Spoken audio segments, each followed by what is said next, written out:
Welcome to Everlasting Summer, part 27.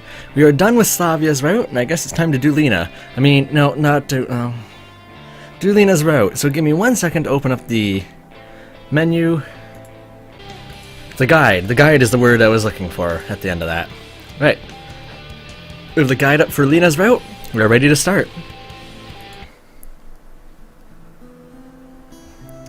You know what? I think we're gonna save you guys from this whole starting stuff, since it's always the same. So, unless it'll let me, yeah, it's not gonna let me skip through all the stuff. So, I'll see you when we get to the first choice.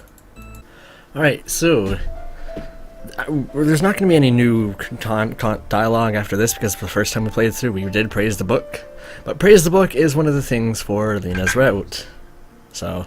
I'll praise it, and I'll see you in the next one, which I think is like the next day over, so yeah. Alright, we are at the next choice, which is do not bet with Elisa. Alright. I'm going to read through this since I'm not sure we bet through this before, so... No, I'm not going to participate in your shady business. Sorry about that. You wuss. She shrugged and went up the stairs. Before she went inside, she flung at me. Prepare to face the consequences. Ooh, consequences? What if I made the wrong decision? After all, she can really complicate things for me here. On the other hand, I just couldn't allow myself to be pulled into something so reckless. I let out a heavy sigh and followed her through the door. Inside, everything was ready. A few pioneers stood here and there, chatting. The tables moved out of the way to make room for the players and spectators, and we've already read this, haven't we? Yeah. Alright, I'm going to continue on, and we lose against Lisa, so... Lena. Derp. Skip the tutorial. Alright, so what we want to do is lose against Lena. Much easier that way. It's still frustrating to lose anyway. I left the canteen. It was still too early to sleep, and a short walk looked like a good idea. Where should I head to? Go to football field. So, though that's volleyball, gymnasium, locker room, shower, WC, and whatever. What's WC? And football. So, but it just says go to football field. So. Okay. I wanted to get away. How could I ever lose in the first round? There was no excuse for me. The sports ground seemed to be the best place to go to be alone at the moment. Who would think about playing soccer in the evening? I sat down on a bench near the pitch and started to think about what had happened. Suddenly, from the volleyball field side, I started hearing sounds that seemed to me like sounds of rasping or whistling. Turning, I saw someone desperately swinging his hand. Who was he gesturing to? To my astonishment, it was Lena.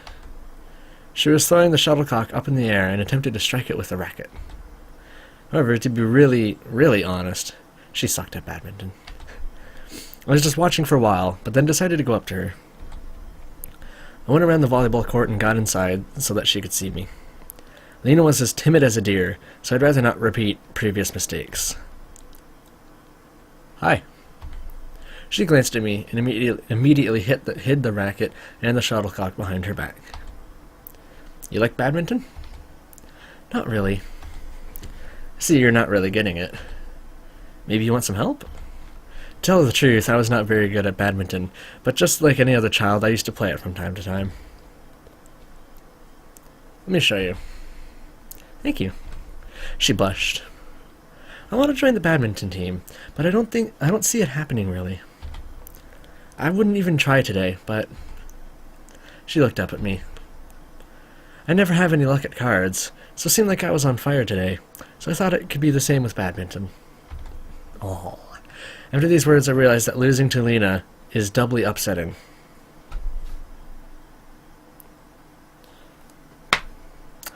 Can't just be happy for someone else, Semyon? What the hell, guy? I would never think of you as being so keen on sports. She blushed again. Oh, excuse me. Come on, let me show you. I took the racket, threw the shuttlecock, that word, up in the air and struck it with such strength that it flew over the fence and got lost among the trees. Oh, I'm sorry. Wow, didn't expect that from myself. Never mind. Although, it was the last one. The last one? Let's go get it. We'd better not. There is in the forest. What's in there? A goblin? I laughed out loud. Maybe. It seemed like I was the only one joking around. There's no one there to be afraid of. Come on. Well, if you're with me. We went out of the sports ground, and I started to inspect the trees. All of a sudden, the very loud screech of an owl pierced the night. Lena got so scared that she seized me with both hands, giving me something like a hug. Look at the owl. This strong grip was a bit awkward. To feel a girl's body and its warmth so close to me, I was filled with tenderness. My hair turned green. I had a deep desire to protect her and to guard her from anyone, even if that's only an owl or another night bird, and her hair turned blue. My only wish was to let this embrace last forever. I got my hands out, just like, no. However, all good things must come to an end sooner or later. After a while, I realized that it was an owlet who was screeching on a branch next to us. It was holding our shuttlecock tightly. Is that what you're so scared of? Uh-huh. Take a look. It isn't scary at all. Aren't you the one who said you didn't like owls in the first playthrough? Lena looked out from behind my back. You're right. Not scary at all. Hey, wait a second. I gently got out of her hug and came closer to the owlet. At first it seemed that it'd get frightened and fly away, dropping the shuttlecock. But the owlet was still perching there. I succeeded in grasping the shuttlecock and carefully taking it from the bird. Hey, look, it's almost tame. Would you like to pet it? Maybe some other time. I handed the shuttlecock to Lena.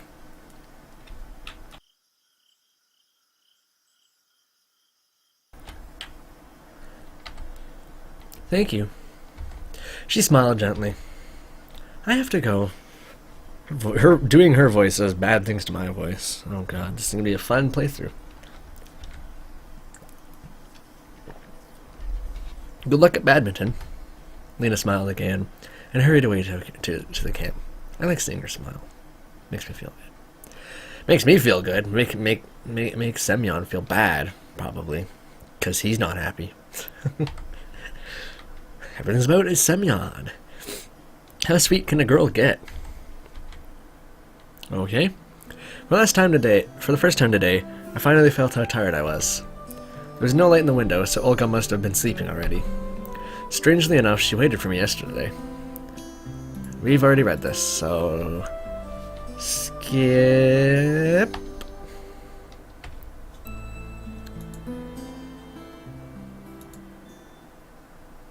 The night left a feeling of anxiety behind. I woke up exhausted both physically and mentally.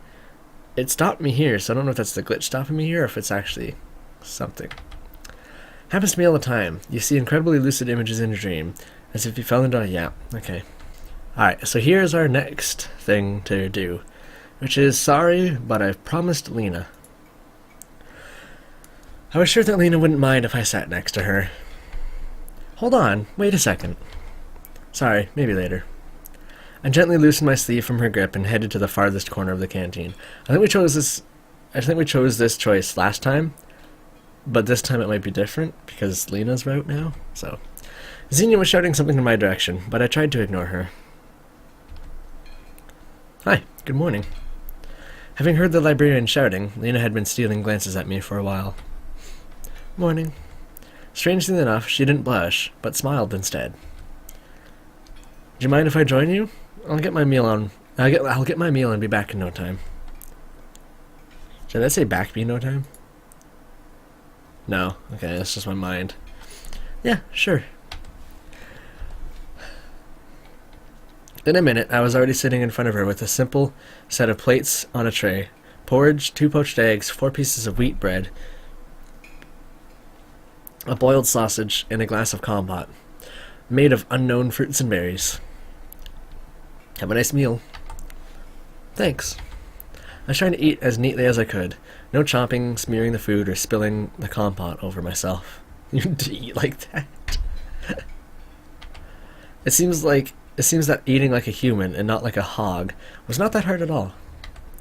As usual, Lena remained silent, which means I should start the conversation. Going to the dance tonight? Probably. She was silent for a while. God, it took me like 10 plus episodes to get to the dance portion. The first playthrough, damn. And you? I don't know yet. Though I didn't want to go there at all. I didn't like dance parties since my school days. Why so? What do you mean? My mind was still far away in my school times. Why don't you want to go? I didn't say I didn't want to. Okay then. But if you're inviting me. Lena turned red and looked away. I don't really... Sorry, just kidding. I felt confused. I better not joke like that. Fine. Lena said indifferently and focused on her food, while her face turned even more red. Why am I stuck on this dance as if we have nothing else to talk about? But wait, is there actually anything? By the way, maybe you know what Xenia wanted to ask me. Huh? I mean, when I just came in, she wanted something from me. I don't know. I see. The conversation reached a dead end, so I tried to seem fully focused on my meal. Lena finished her breakfast first. I should go. See you later. See ya. I was finishing chewing on my sausage, which tasted like a twisted pair cable. Yeah, I read this. And then the internet, yep, okay. And I don't get the option to skip. Oh, okay. Whoopsies. No, wait, we've read this. Lena sitting at the next table noticed me talking to myself and stared at me. I smiled and waved at him in return. Such a man, he for some reason left the canteen without finishing breakfast. Don't know if it was time to search some clues. Yes, we've already seen this. Have we seen this? Yes. Alright, I'm just gonna skip to the next decision. Alright, so this is the next decision. Is okay, I'll come. Nice. That's how a true pioneer should answer. Even after these words, I barely came a step closer to the "be prepared, always prepared" motto. Then you can go. I don't have a voice for her, and I'm not doing a voice for her. Because, fuck it, I've already done enough female voices, I'm running out of them. My voice can only do so many things. I looked at Lena, who was still staring at the ground. This music.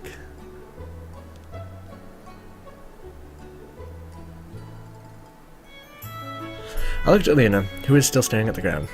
I guess all that time she spent staring at the ground was enough to learn everything there is to know about the life and habits of different insects. Plus, Lena likes to read, so she probably read many biological, botanical, and so on books. Perhaps she wants to become an entomologist.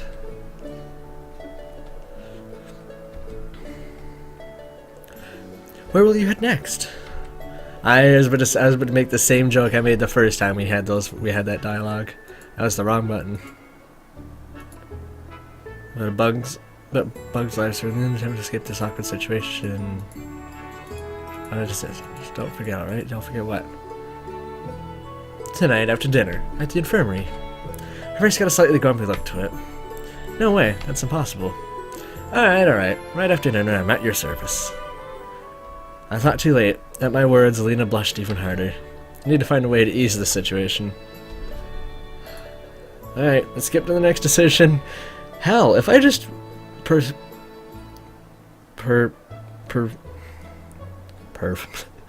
oh, I don't know the word. Persisted on. I could probably do this in like an hour. Skip. This doesn't have anything to do with that, so I think we did that decision last time anyways, so we've already seen this.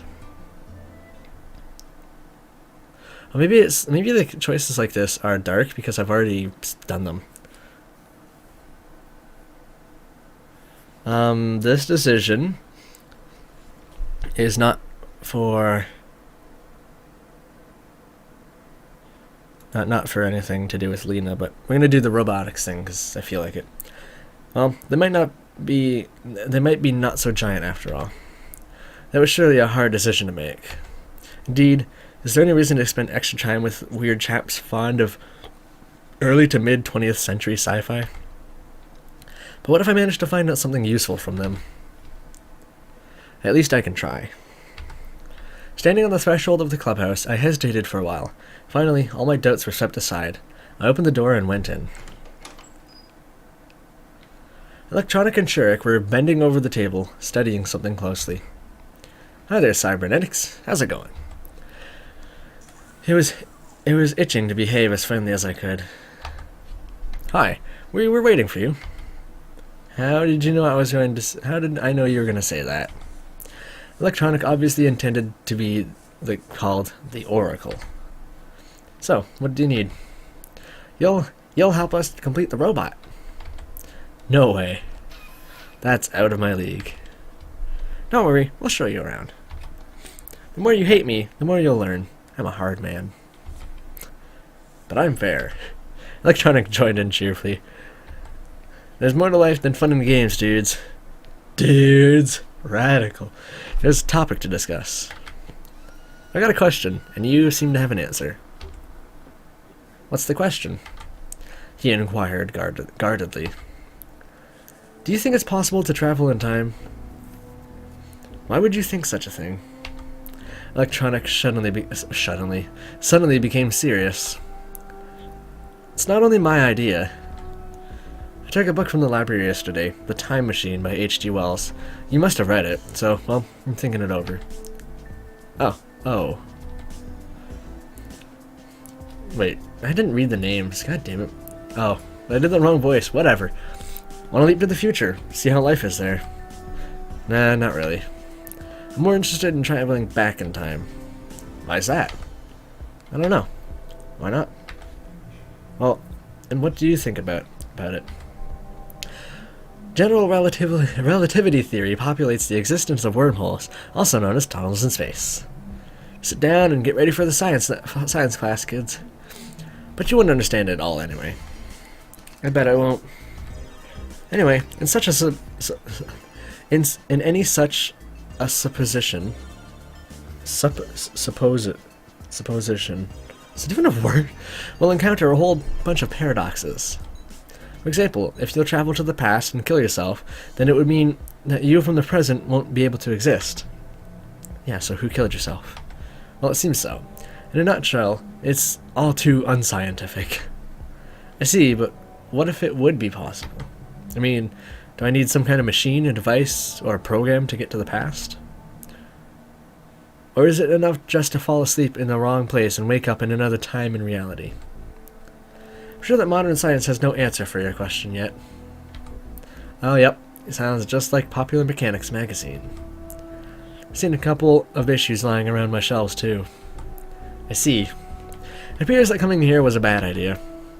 However, if we assume that known laws of physics are incorrect, or alternatively, the laws themselves are correct but we don't know everything about them, then it's definitely possible. Okay. Or it could be somebody. Or it could be somebody, for example, a more advanced race than humans that possesses superior knowledge of the nature of things. Okay. They could build a time machine or travel through time by some other means. Okay. So that means I was thrown into the past by humanity's big brothers. An interesting idea. And it seems reasonable, if you think about it. And how would you find one of these, the ones you've been talking about, if you're already in the past? How on earth would we know? They both laughed loudly. Well, thanks guys. I was about to leave. Hey, hang on. What about our robot? I'm sure that everything will be just fine with it. The junior cybernetics arguments were quite logical, but, alas, I wasn't an inch closer to solving the mystery of my arrival in this world. I strolled around the camp for some time, and then headed to the canteen. Who is marching forward in a row? It's our pioneer squad. That's got to be some tune I don't actually know. I'm not familiar with. Pioneers in a row usually march to the canteen in the Semyon camp. I was looking for a place where no one would disturb me, like what happened before, just so I can eat in peace. And for that I have to at least not be the last one to come. But I was pretty sure whatever happens here happens whether I want it to or not. The canteen was crammed as full as an egg. Olga was standing at the entrance, guarding it like a hawk. Well, Semyon, were you working hard today? Hard enough. Well done, truly well done. And the hardest is yet to come. I just bet. Fine. Take a seat next to the girls. Oh god, her voice is doing weird things too. Everyone's voice is doing weird things. Woo! She went at the table next to the pillar. Slavia, Ulyana, and Lena were already sitting there. Not bad company. At least, not the worst. Me and Ulyana's there. I got my meal and went up to them. Do you mind if I sit here? I caught myself sounding a bit clueless.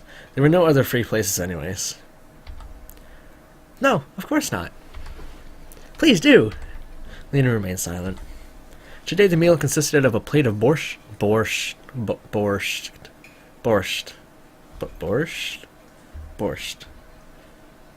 I'm saying it multiple times, but I'm not saying it any different each time, so I'm just going to say borscht. It sounds right. I suspected there was some meat lurking in it, but I had no evidence. Some poultry, chances are chickenus domesticus, with fried potatoes and a traditional glass of compote. Compote. Be careful how you say that! Oh god.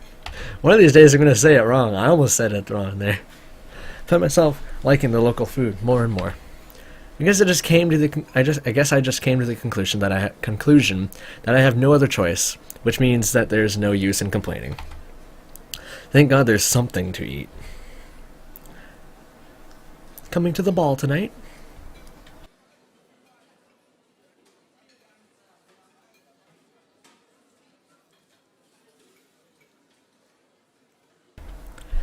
Coming to the ball tonight? I can't do her voice. I tried it twice now. Damn it. I don't know. He'll come. He got nowhere to go. He's got. Lena said happily. You will come for sure. Of course. I can't miss the opportunity to watch you make a fool of yourself. She got it right, so I decided not to reply. And what about you? I asked Lena. Yes. She replied briefly. What was the yes to are you going? See, you should go then. Slavia said as if leaving me no choice.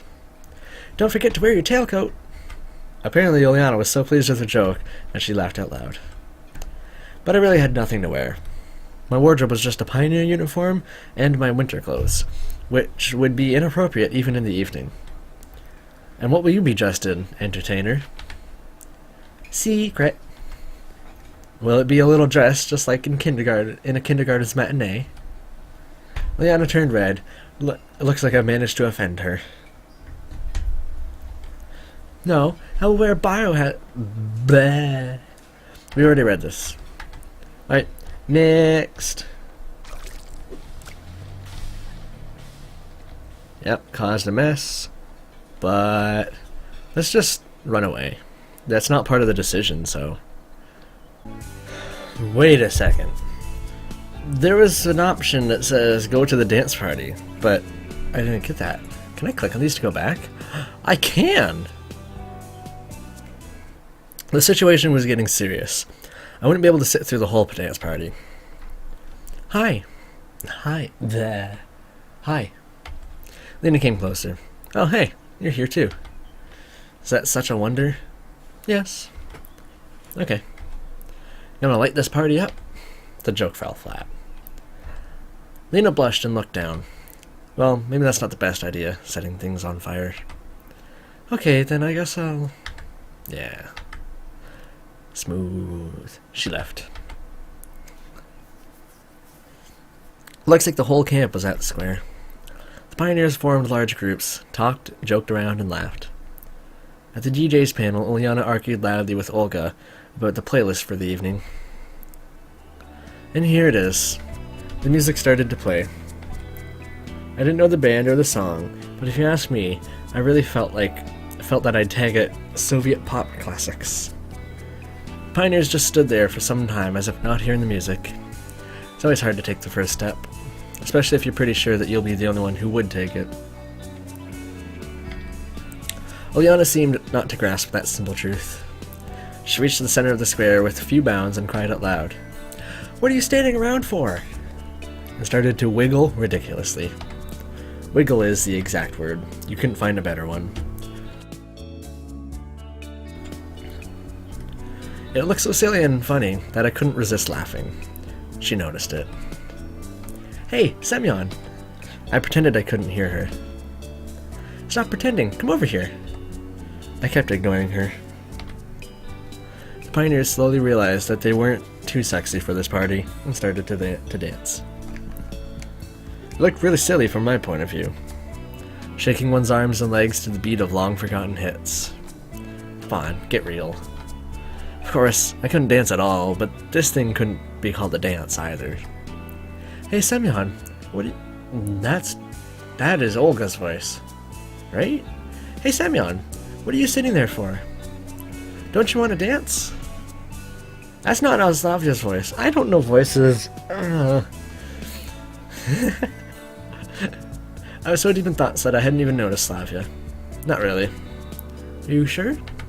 She smiled. "Maybe later." Damn, what am I even doing here? One more invitation to dance would completely ruin my pride. I started to think about an appropriate excuse to leave and was looking for the moment to do so, but then I saw Lena.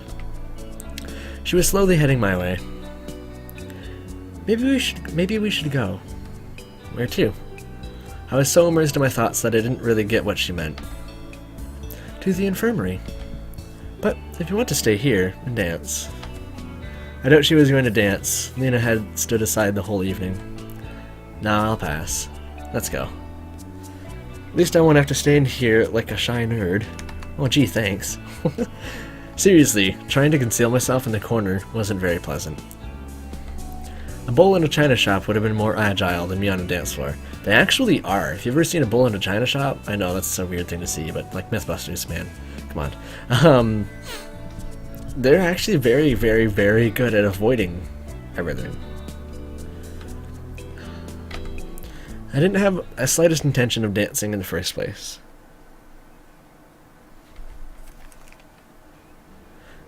Well, shall we go to the infirmary? Lena brought me out of my thoughts. We'd been just standing near the canteen for some time. "Yeah, sure, thank you." "What for?" She looked at me in surprise. "Well, for getting me out of there." I shouldn't have told her that dancing was not my thing. It's, so boring there. "Seems to me you don't like dancing." There's not a trace of sarcasm on her truthful, even childlike face. Seems like she really doesn't understand. "Yeah, don't like it at all. I'm not into it." "Me too. No one ever invites me to dance." Lena blushed and stared at the ground as usual. "Strange." "What's strange?" "Well, that no one ever invites you." "You think so?" Again, she looked at me with an expression of surprise and a lack of understanding. I got confused and couldn't find what to say in return right away. "Yes, certainly. If I liked dancing, I would have invited you for sure." "Thanks." We didn't say a word for the rest of the way. Lena obviously felt too confused by my awkward compliment, and I just didn't know what topic to choose for a conversation. It was completely dark by that time, and the gloomy building of the infirmary, covered in the night mist, looked strangely, like a haunted house. Well, it's like a cabin in the woods, is what I'd say. I felt a strong desire to turn around and walk away without making any noise. I threw a quick glance at Lena and noticed that she looked like usual, shy, modest, uncertain, but not in any way scared. Just made me even more uncomfortable. It can't be that she is not scared while I... Suddenly an owl hooted nearby, and I shivered. Lena seemed either to seemed either not to hear it or pay attention to it. I understand now. Lena seemed not to hear it, not pay attention to it, or just not be scared by it at all. I hardly could believe the third option, but I didn't want to ask her about it, giving away my own fear. I entered the infirmary and found a switch in the dark. Will the nurse come later? She won't come. Okay, she won't come. Understood. Wait a second. What do you mean she won't come? Ah, I see. What do you mean she won't come? It's not that I'm afraid to be alone with Lena. Indoors. At night. With no one around. Dude, if we're doing this within the first 40 minutes. No, only in movies does something happen under such circumstances. It's just that I'm with Lena and not with Alyana or Slavia. What do they have to do with this? And it seriously changed my attitude towards things happening. There are the boxes. She pointed at the messy stack of boxes. There are about a dozen of them. It would take much more than 10 minutes of work. I put one of the boxes on the table before me and started to take out its contents. There were bandages. Lots of little packs of bandages. Here, take this. Lena gave me a piece of paper. There are some fields that I quickly realized that I should put the name on the left, the description in the middle, if there is one, and a quantity in the right field. It is not a database, but it'll do. The work started in full swing. Semyon? What? I looked at Lena. She stared at me for a couple of moments, seemingly making up her mind to do or to say something, but then lowered her gaze again. No, never mind. It was physically hard for me to just sit without saying a word. However, I didn't dare to speak first, not only because I couldn't think of a good topic or conversation, but that I was just feeling shy. This girl could easily be embarrassed by anything. I've been recording for 40 minutes. This video will probably be either a bit shorter or a bit longer, depending on how much I actually have to cut out. But I'm going to end it here, so thank you all for watching. If you stayed to the end, you're awesome. And I will see you in the next one. Bye-bye.